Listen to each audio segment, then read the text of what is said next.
Liverpool lost 2-1 against Chelsea at Stamford Bridge last weekend, and the game was really, I think, a mixed bag for Liverpool. And if we look at Chelsea's opening goal in particular, it was quite poor pressing from Liverpool. McAllister could have done better in midfield, although I've seen lots of people talk about the tactical setup where McAllister had the kind of 2 versus 1 there. And I just wanted to ask you whether you think that the Chelsea game and the defensive flaws that we saw from Liverpool exposed some of the things that Arne Slot might have to fix in the international break.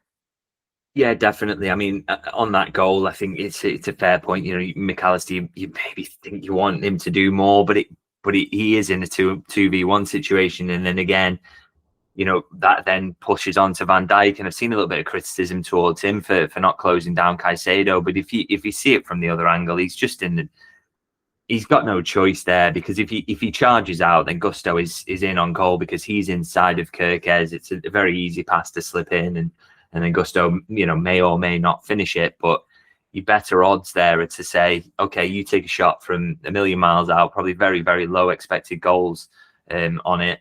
Of course, the problem is that he's a brilliant player and he bangs it right into the top corner, and you know that's unfortunate. But these are the kind of judgment calls that the players have to make all the time. So I think the bigger problem was that there was that gap in midfield that a 2v1 had developed, and these are the kind of problems that have happened from time to time for Liverpool throughout this season, and particularly in the last 3 games, have seemed to be punished every time. So that's the stuff that I think the manager will be looking at and thinking, okay, we need to stop that happening.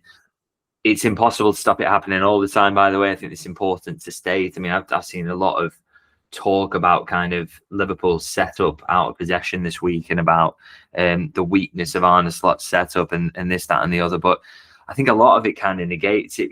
We see a lot of talk of it on social media by, I'd say, tactical experts who don't necessarily have to apply this in real life. And my thing about this is, and I'm kind of obsessed with this now at the moment, is, it's very, very easy to watch Liverpool and say what the problems are at the moment on the defensive end, but it's another thing to solve them. So, to say kind of Liverpool's setup, it's quite easy to find that extra man in the middle because, you're outnumbered, say, on the right-hand side when Salah doesn't track back. And then what that happens then is it drags Gravenberch over, and then you create gaps like the one that we've seen where, Caicedo is driving in and a 2v1 and McAllister's got nothing to do and nothing he can do.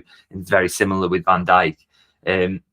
The problem is that all out of possession setups have trade-offs, and those trade-offs then, will impact you negatively at times. And sometimes you'll have a run of games that impacts you negatively. And, managers have always got to kind of, you're always stretched somewhere. And I think too often it gets talked about as if there's kind of this perfect out of possession setup that's being ignored by the manager. But, what he's trying to do is find the perfect trade-off. And he found it last season and it worked often. And at the moment, it's not quite working. And maybe he has to consider changing that to something else and give the opposition something else to work out. But, he may also think that once things start to click, then that will start to work again. And those trade-offs will again become worth it. So, but it's very, very hard as a football manager to judge these things. And, I've seen it. I think the criticism from this week that we've just seen is partly deserved, and there are definitely issues to fix. But I also think a few things that, a few pretty huge mitigating factors, I'd say, around this start to the season and the performances so far. And I would say, the Chelsea game is no different, really, in that I know because of the result, because it comes off the back of 2 other defeats, it's very tempting to say that everything is terrible. But I also think it's a game that Liverpool actually could have won as well. So, and I think that's been the case in a lot of the games. So, yeah, it just feels like very, very bad for Liverpool at the moment. But I think there are positives. I think there are things the manager can take forward. And I think, the Chelsea game, some things to work on, definitely. But also, I think some positives in there as well that Liverpool will want to take forward. Yeah, I do think that Liverpool created the chances necessary to win the game. So it really could have gone either way. But I'm very glad that you brought up Arne Slot there, because if you look online, which I'm sure you have, you would have seen a lot of the criticism of him. And I think a lot of it's been over the top. But do you think that some of the problems this season, because there have been problems at both ends of the pitch, do you think that we can simply put it down to the fact that it has been a very turbulent summer in terms of turnover, because we've seen so many new players come in, so many old faces leave? And then I think Van Dijk alluded to it there, that might be some difficult things off the pitch to deal with, and obviously that could be in reference to the passing of Diogo Jota. So, do you think that that can kind of explain some of the difficulties that we've experienced at the start of the season? Yeah, well, on the Jota thing, I think it's very, very difficult to quantify that and to judge exactly how that would manifest itself. We've all experienced grief, and I don't know. I think it's very, very hard to know if you were a professional footballer how that would, how you would see that playing out. So, that's difficult to judge, but I think we should give a bit of leeway, not least because everybody 3 months ago was saying that they deserve leeway, these players and the manager.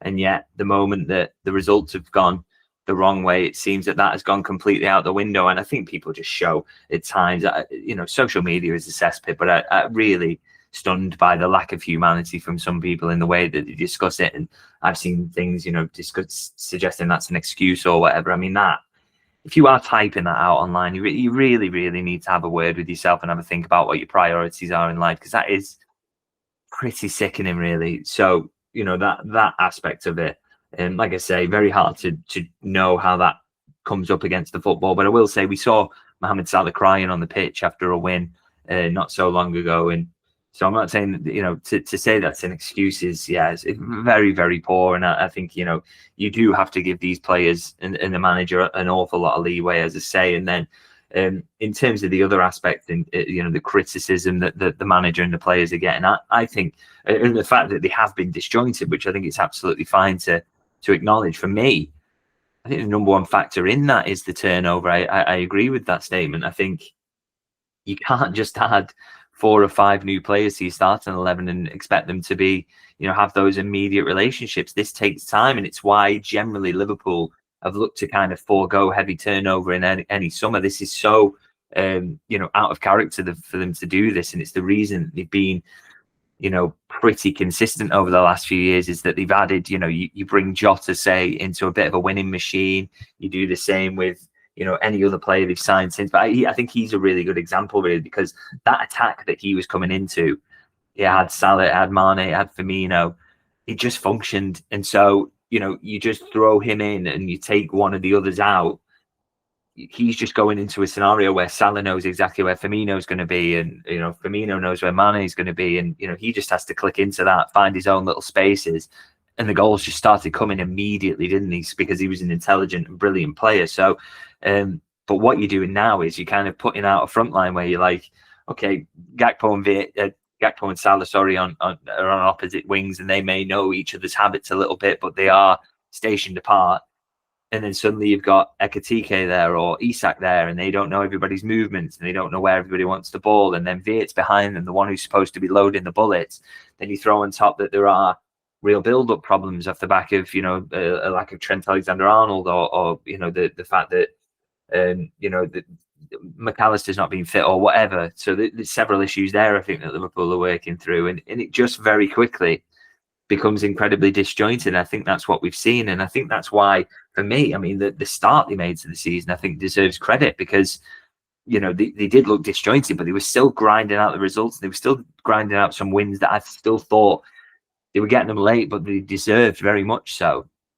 So I think they deserve credit for that, really, rather than kind of lambasting. And it's not a surprise to me that they've had 3 hard away games on the bounce. It hasn't quite clicked, and they've suffered some defeats finally. There probably was going to come that they weren't going to win every game.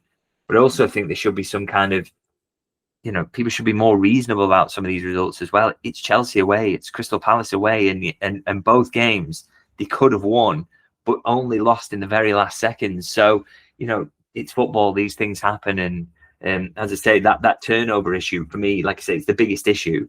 But I also think it's something that with time, it gets better, doesn't it? So that would be my expectation, really, is that it's going to get better over time. And so they should be given that, and they should be given the leeway to deal with the grief as well, rather than, I don't know if it's just, social media and kind of the modern game, but I just find the reaction to this last week or so just, pretty shocking, really.